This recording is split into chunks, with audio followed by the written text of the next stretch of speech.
लगभग 10 साल का एक बालक एक घर का गेट बेल बजा रहा था। घर से एक महिला आई जिसका नाम था राधा। राधा ने बाहर आकर पूछा, क्या है, क्यों बेल बजा रहे हो? बालक बोला, आंटी जी, क्या मैं आपका गार्डन साफ कर दूं? राधा, नहीं, हमें साफ नहीं कराना। फिर हाथ जोड़कर दयनीय स्वर में वह बालक बोला, आंटी प्लीज साफ करवा लीजिए, मैं बहुत अच्छे से साफ करता हूँ।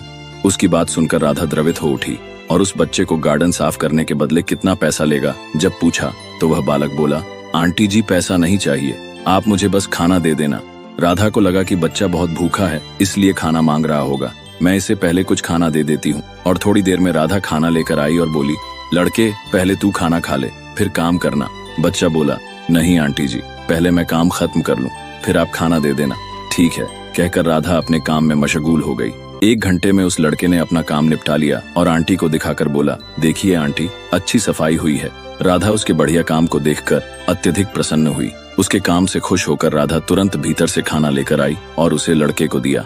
बालक ने जेब से एक थैला निकाला और खाने को उस थैले में रख लिया। ये देख राधा को आश्चर्य हुआ और बोली, तुम्हें तो भूख लगी थी ना, तो फिर ये खाना पैक क्यों कर लिया? तू खाना यहीं खा ले, जरूरत होगी तो और भी दूंगी। बालक बोला, नहीं आंटी, मेरी बीमार माँ घर पर है, सरकारी अस्पताल से दवा तो मिल गई है, पर डॉक्टर साहब ने कहा है कि दवा खाली पेट नहीं खाना है। राधा उस बालक की बात सुनकर भावुक हो गई और उसकी आंखों से आंसू निकलने पड़े। उसने उस मासूम बालक को खुद अपने हाथों से खाना खिलाया और उसकी माँ के लिए ताजी गर्म रोटियां बनाई। बालक के साथ उसके माँ के पास गई और कहा, बहन आप बहुत अमीर हो, जो